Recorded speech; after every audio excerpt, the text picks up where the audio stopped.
नमस्कार, स्वागत है आपका एबीपी गंगा पर। आप देख रहे हैं उत्तराखंड प्राइम। आपके साथ मैं हूं लवी गुंबर। खास खबरों के सफर की शुरुआत इस वक्त की बड़ी खबर के साथ करेंगे। इस वक्त की बड़ी खबर, उत्तराखंड के जंगलों में आग की अफवाह पर हुई कार्रवाई। तो बड़ी खबर, वन विभाग की तरफ से दर्ज कराई गई एफआईआर। सोशल मीडिया के जरिए फैलाई गई थी अफवाह। एचआरडी मंत्री निशंक की बेटी ने भी शेयर की थी तस्वीरें। आरुषि निशंक ने अपने ट्विटर अकाउंट पर शेयर की थी तस्वीरें। इस वक्त की बड़ी खबर,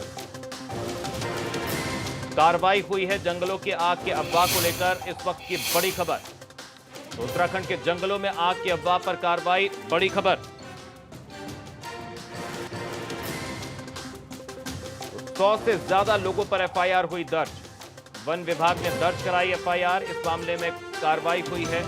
इस वक्त की बड़ी खबर।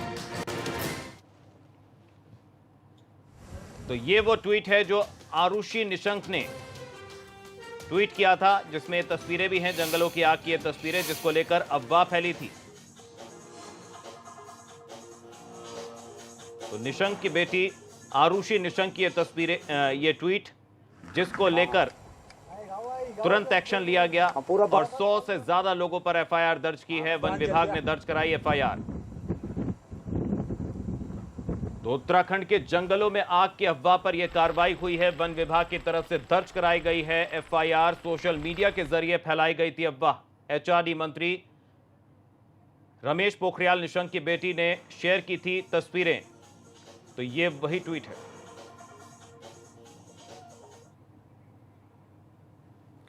उत्तराखंड के जंगलों में आग को लगने के लेकर के सोशल मीडिया पे पोस्टें प्रसारित की गई थी और उसके हिसाब से ऐसा लग रहा था कि उत्तराखंड के सभी जिलों में भयंकर आग लगी हुई है और जो वाइल्ड लाइफ वगैरह का बड़ा भारी नुकसान हो रहा है। तो वो सारे उस पोस्ट में ऐसी कुछ पोस्टें थी, उनमें जो फोटोग्राफ्स यूज किए गए थे वो पुराने थे, या तो उत्तराखंड के 2016 के फ़ोटो थे या विदेशों के फ़ोटो थे। तो एक प्रकार से झूठी अफवाह फैलाई गई सोशल मीडिया के माध्यम से। ऐसी कोई बड़ी बात नहीं। इस वर्ष तो वैसे भी बरसातें ज़्यादा हुई हैं, इसलिए बारिश जो और सालों की अपेक्षा जंगलों में आग की घटनाएं बहुत कम हुई हैं उत्तराखंड में। तो उसको लेकर के वन विभाग ने आज एफआईआर दर्ज कराई है। तो ये कार्रवाई हुई है। और ज्यादा जानकारी के लिए सीधा रुख करेंगे देहरादून से। हमारे ब्यूरो चीफ अजीत सिंह राठी हमारे साथ लाइव जुड़े हुए हैं। अजीत जी, आपसे जानना चाहेंगे, जिस तरीके से ये मामला हुआ, जो तस्वीरें वायरल हो रही थी सोशल मीडिया पर, उसका तुरंत संज्ञान लिया गया और एक्शन भी हुआ है। 100 से ज्यादा लोगों पर अफवाह फैलाने के मामले में एफआईआर दर्ज की गई है। क्या अपडेट, क्या जानकारी मिल रही है? लवी, देखिए, जिस तरह का सोशल मीडिया पर ये ट्रेंड बनता जा रहा है कि बिना तस्दीक किए, बिना पुष्टि किए खबरों को प्रसारित कर देना ट्विटर अकाउंट पर और फेसबुक पर और तमाम जो दूसरे माध्यम हैं, तो बिना पुष्ट किए चीज़ों को पब्लिक को परोस देना और पैनिक क्रिएट कर देना, तो उसी तरह का ये भी मामला है। और इस मामले में फॉरेस्ट डिपार्टमेंट की तरफ से एक एफआईआर दर्ज हुई है, क्योंकि इस बार एक तो कोविड-19 है, लॉकडाउन है और जंगलों में जो चरवाहे होते हैं, जो जिनसे वो भी एक माध्यम होते हैं कि जंगल में आग लग जाती है, कोई बीड़ी पीकर फेंक देता है तो सुलगी हुई बीड़ी वन में आग लगा देती है। तो इस टाइप की घटनाएं भी नहीं है, तो वनाग्नि की घटनाएं बहुत ही कम हैं। लेकिन जिस तरह से ये कल पैनिक क्रिएट हुआ पूरे राज्य में, तो उसके बाद यहाँ सरकार हरकत में आई और फॉरेस्ट डिपार्टमेंट ने एफआईआर कराई। और जैसे डीजी लैंड ऑर्डर ने अभी कहा है, एचआरडी मिनिस्टर की जो पुत्री हैं आरुषि निशंक, उनसे भी एबीपी गंगा ने आज बात करने की कोशिश की। तो उन्होंने कहा कि मैं इस जवाब को देने के लिए रिलायबल नहीं हूँ, आप मेरी पीआर टीम से बात कीजिए। और एबीपी गंगा केवल इतना जानना चाहता था कि ये ट्विटर हैंडल आप ही का है या किसी ने गलत इस्तेमाल इसका कर दिया है, या आपके पास जो तस्वीरें आई है ये कहाँ की हैं। मतलब ऐसा भी हो सकता है किसी के ट्विटर को कोई दूसरा व्यक्ति मिसयूज कर दे, ऐसी संभावनाएं भी रहती है। तो हमने जानने की कोशिश की तो उन्होंने कोई संतोषजनक जवाब नहीं दिया। अब जो पुलिस की विवेचना है उसका दायरा, वे सब पोस्ट हैं, वे सारी सोशल मीडिया हैं जहां जहां जिन पर ये पोस्ट प्रसारित की गई है। तो विवेचना का दायरा, चूंकि आप जानते हैं पुलिस विवेचना का दायरा बहुत बड़ा होता है जी। और जितनी भी पोस्टेज हैं, जितने भी लोगों ने अपने सोशल मीडिया के माध्यम से ये सब झूठ प्रचारित किया था, तो विवेचना के दायरे में वो सब लोग आ गए हैं। जी अजीत जी, अब जिस तरह से यहाँ पर कार्रवाई हुई है, आगे इस तरह की अफवाहें ना फैलें, और फिलहाल क्या स्थिति है जंगलों को लेकर, किस तरह का मौसम वहां पर बना हुआ, उसको लेकर क्या ताजा अपडेट है? क्या कोई गाइडलाइंस जारी की जाएंगी? देखिए लवी, अभी देखिए वो फॉरेस्ट डिपार्टमेंट ने पहले से ही अपने टीम को, अपने सिस्टम को अलर्ट मोड पर रखा हुआ है और वो तमाम इंतजाम उन्होंने कर लिए हैं जैसा वो हर साल करते हैं जी। और इसके अलावा जो नीचे से वन दरोगा से और लेकर ऊपर तक सभी को सतर्क कर दिया गया है। मौसम अभी ठीक है और कुछ बारिश भी हुई है, कोई कहीं ऊपर कई जगह बर्फबारी भी हो चुकी है। तो मुझे लगता है कि इस बार वनाग्नि का स्वरूप उस तरह का नहीं रहना चाहिए जो पिछले सालों में विध्वंसकारी जैसा रहा था। जी अजीत जी, बहुत बहुत शुक्रिया आपका इस तमाम जानकारी के लिए, अपडेट देने के लिए। तो ये थे हमारे ब्यूरो चीफ अजीत राठी जो देहरादून से अपडेट दे रहे थे जिस तरह से इस मामले में लगातार सोशल मीडिया पर अफवाह उड़ी थी और ये ट्वीट भी सामने आया। ये आरुषि निशंक का ट्वीट है, आप देख सकते हैं किस तरह से उन्होंने ट्वीट किया और उसके बाद तुरंत संज्ञान लेते हुए कार्रवाई की है। वन विभाग ने दर्ज कराई है 100 से ज्यादा लोगों पर एफआईआर। तो एचआरडी मिनिस्टर रमेश पोखरियाल निशंक की बेटी आरुषि निशंक का ये ट्वीट और भी लोगों ने ट्वीट किए, जिसके बाद हरकत में आया फॉरेस्ट विभाग और 100 से ज्यादा लोगों पर एफआईआर दर्ज की गई।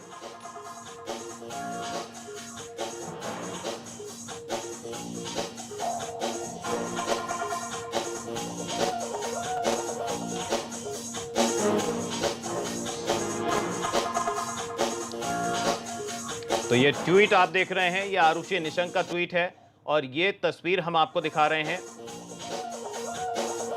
तो आरुषि निशंक एचआरडी मिनिस्टर रमेश पोखरियाल निशंक की बेटी हैं और ये उनकी तस्वीर भी है। ये तस्वीर आप देख सकते हैं, ये आरुषि निशंक है जिनसे एबीपी गंगा ने संपर्क करने की, बात करने की कोशिश की थी, तस्दीक करने की कोशिश की थी। हालांकि उन्होंने ये कहा कि वो औपचारिक तौर पर इस पर कोई कमेंट नहीं करेंगी। ये उनकी तस्वीर है आरुषि निशंक की जिन्होंने ये ट्वीट किया और तुरंत फॉरेस्ट डिपार्टमेंट हरकत में आया और 100 से ज़्यादा लोगों पर एफआईआर दर्ज की गई। तो जानकारी ये भी मिल रही है कि सामाजिक कार्यों में भी वो हिस्सा लेती हैं और आगे रहती हैं। तो इस मामले में भी जिस तरह से सोशल मीडिया पर यह खबर तेज़ी से फैल रही थी, अफवाह बढ़ रही थी, उस पर उन्होंने ट्वीट किया। एक और बड़ी खबर का रुख करेंगे, कोटद्वार से मिल रही है बड़ी खबर। होम क्वारंटीन में युवक ने की आत्महत्या। इस वक्त की बड़ी खबर कोटद्वार से, द्वारीखाल ब्लॉक का यह मामला। प्रशासन की टीम मौके पर इस वक्त पहुंच चुकी है। इस वक्त की बड़ी खबर, तो बड़ी खबर कोटद्वार से मिल रही है जहां पर क्वारंटीन सेंटर में, होम क्वारंटीन में एक युवक ने आत्महत्या कर ली। द्वारीखाल ब्लॉक का यह मामला बताया जा रहा है जहां प्रशासन की टीम भी मौके पर पहुंच चुकी है। इस वक्त की बड़ी खबर, तो बड़ी खबर कोटद्वार से, होम क्वारंटीन में एक युवक ने आत्महत्या की है। बढ़ेंगे आगे खबरों में। एबीपी गंगा ने उत्तराखंड के क्वारंटीन सेंटरों की असली तस्वीर आपको दिखाई थी, जिसके बाद सत्ता पक्ष से लेकर विपक्ष तक के नेताओं में हलचल है। सवाल यह उठ रहा है कि जिन प्रवासियों को लेकर सरकार लेकर आई है उनकी सुविधाओं की तरफ ध्यान कौन देगा। देखिए एक रिपोर्ट।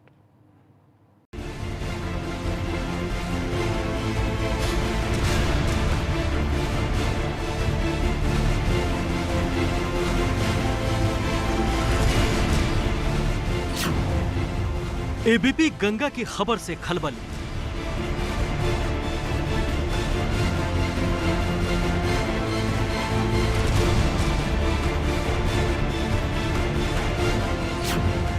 सामने आई क्वारंटीन सेंटरों की कड़वी सच्चाई।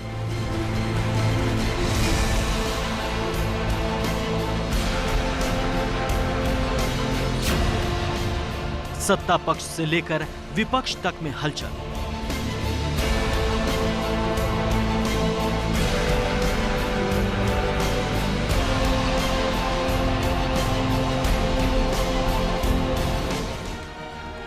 प्रवासी लोगों को उत्तराखंड लाकर वाहवाही लूट रही प्रदेश सरकार ने क्या वाकई कोई बड़ा काम किया है, या फिर हवाई दावे कर प्रवासियों का हमदर्द बनने की कोशिश की जा रही है? एबीपी गंगा ने प्रदेश सरकार के दावों की सच्चाई जानने के लिए कई क्वारंटीन सेंटरों का दौरा किया। हमें ऐसा कोई क्वारंटीन सेंटर नहीं मिला जहां पर सुविधाएं बेहतर हो। सबसे बुरा हाल नैनीताल के क्वारंटीन सेंटर का मिला, जहां पर एक बच्ची को सांप ने डस लिया था और सांप के जहर से बच्ची की जान चली गई।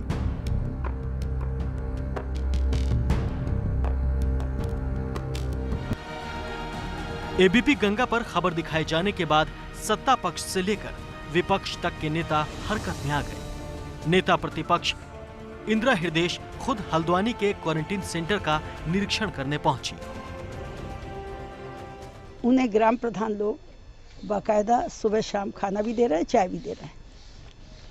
मैंने डिस्ट्रिक्ट मजिस्ट्रेट से पूछा कि उनकी सुरक्षा की क्या दिक्कत है। बोले छोटे सेंटर के लिए इतनी पुलिस हम पर नहीं डिप्लॉय करें, हम ये काम पटवारियों को सौंपेंगे। बागेश्वर में लौटे प्रवासी लोगों की शिकायत की खबर को एबीपी गंगा ने प्रमुखता से दिखाया था। यहाँ क्वारंटीन सेंटरों में बिस्किट के सहारे ही युवा पेट भरने को मजबूर थे, जिन्होंने सोशल मीडिया पर वीडियो जारी कर अपने परेशानी साझा की थी। आलू की मिली थी और पानी तैर रहा था, और सुबह चाय आई थी, उसमें पूरा पेंट था अंदर से। आलम यह है कि क्वारंटीन सेंटरों में लोगों को ना तो समय पर भोजन मिल रहा है, कई जगह बिजली, पानी और शौचालय की भी दिक्कत है। ग्राम प्रधानों की शिकायत है कि उन्हें सरकार की तरफ से पैसा नहीं दिया गया, फिर वो इंतजाम कैसे करें।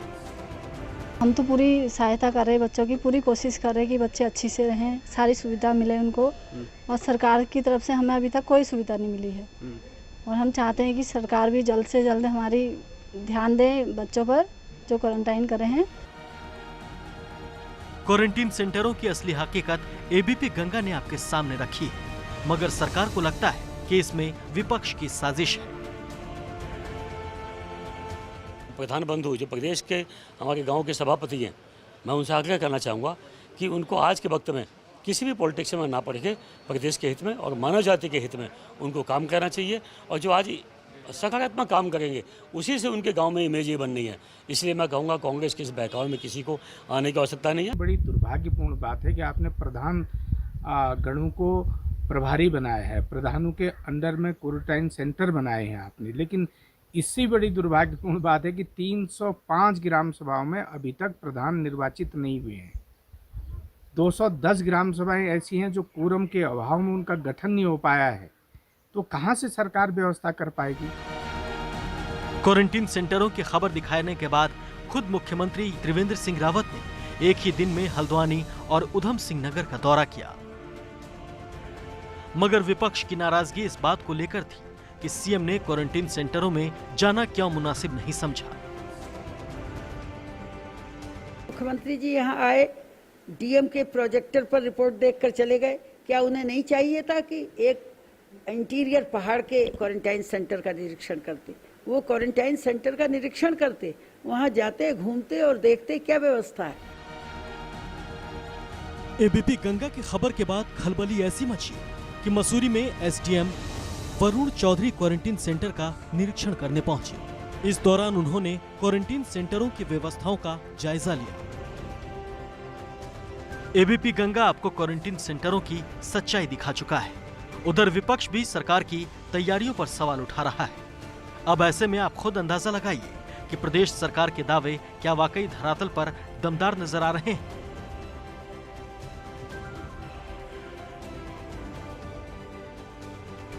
एबीपी गंगा ने क्वारंटीन सेंटर्स में अव्यवस्थाओं की बदहाली को प्रमुखता से दिखाया था।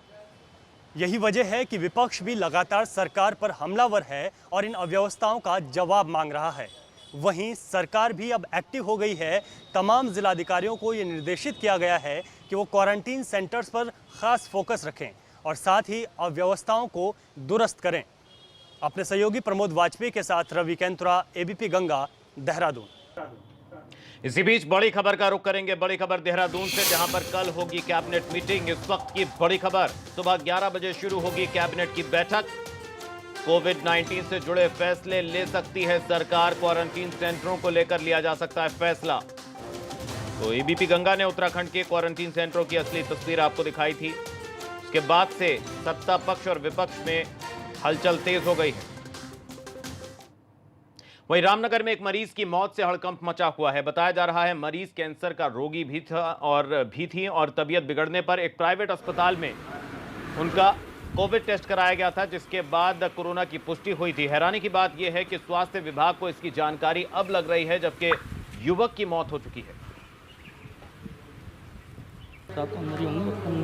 वो यहाँ पे आए थे तो उनकी डेथ हो गई। कल उनकी रिपोर्ट गई थी तो उन्होंने बताया पैथ काइंड लैब से वो रिपोर्ट पॉजिटिव आई है। ये सूचना अभी तक हमें इतना मिली है। ये दिल्ली से उन्होंने बताया कि 25 तारीख को आए थे, 27 तारीख को इनकी रिपोर्ट हुई थी। जो डेथ होने के बाद आज उनको फ़ोन किया गया। वहीं लॉकडाउन के दौरान उत्तर प्रदेश के विधायक अमन मनी त्रिपाठी और उनके साथियों को स्पेशल पास जारी करने के मामले में नैनीताल हाईकोर्ट ने सख्त रुख अपनाया है। हाईकोर्ट ने पौड़ी, चमोली, देहरादून और रुद्रप्रयाग के डीएम को नोटिस जारी कर 3 हफ्ते के भीतर जवाब तलब किया है। हाईकोर्ट ने सरकार से भी पूछा है कि आखिर किन परिस्थितियों में अमन मनी को स्पेशल पास जारी किया गया था।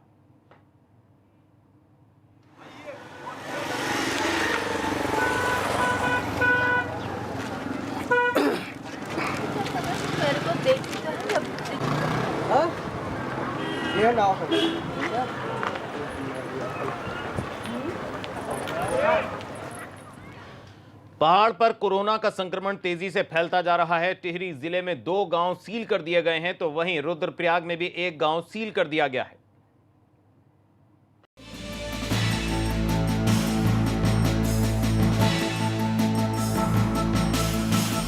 टिहरी जिले में कोरोना तेजी से पैर पसार रहा है। अब सबसे ज्यादा मामले घनसाली इलाके में सामने आ रहे हैं। हालात बिगड़ते देख प्रशासन ने भेटी और लमरीधार गांव को सील कर दिया है। अब इन गांवों में लोगों की आवाजाही पर पाबंदी लगा दी गई है। लगातार मॉनिटरिंग होती है 14 दिन तक, फिर उस पर 28 दिन तक ऑब्जर्वेशन हम लोग करते हैं। तो इस पर ही हम लोग कार्रवाई कर रहे हैं ताकि और लोग जो हो उस गाँव में वो बचे रहे। स्वास्थ्य विभाग की टीम ने ग्रामीणों की स्वास्थ्य जांच की ताकि कोरोना का कोई संदिग्ध मिलने पर उसे निगरानी में रखा जा सके। प्रशासन की कोशिश है कि अब बाकी लोगों तक कोरोना का संक्रमण न फैले। उधर रुद्रप्रयाग तिलवाड़ा बाजार में एक व्यापारी के कोरोना पॉजिटिव मिलने के बाद हड़कंप मचा हुआ है। बताया जा रहा है कि व्यापारी देहरादून के एक अस्पताल में हार्ट की जांच कराने गया था। इसी दौरान उसमें कोरोना की पुष्टि हुई। व्यापारी तिलवाड़ा से 24 मई को अपने गांव पूलन बागर गया था। व्यापारी में कोरोना की पुष्टि होने के बाद पूरे गांव को सील कर दिया गया है। लगभग 20-22 आदमी को हमने क्वारंटीन किया हुआ है अभी DMBN तिलवाड़ा में। उनके जो रिलेटिव थे, उनके पिताजी और माँ हो गई, मिसेज हो गई, बच्चे हो गए, उनके भाई के बच्चे हो गए, उनकी मिसेज हो गई, और भी जितने थे जो कांटेक्ट वाले थे तो उनको हम लोगों ने तुरंत क्वारंटीन कराया। डॉक्टरों की टीम वहाँ जाके अपना काम की। प्रशासन अब व्यापारी की कॉन्ट्रैक्ट हिस्ट्री खंगाल रहा है। साथ ही व्यापारी के परिवार के 22 लोगों को इंस्टीट्यूशनल क्वारंटीन किया गया है। ABP गंगा के लिए रुद्रप्रयाग से रोहित डिमरी के साथ टिहरी से अंकित मित्तल की रिपोर्ट। और खबरों के सफर में वक्त एक ब्रेक का है। ब्रेक के उस पार भी खबरों का सिलसिला बना रहेगा। आप बने रहिए ABP गंगा के साथ। देखते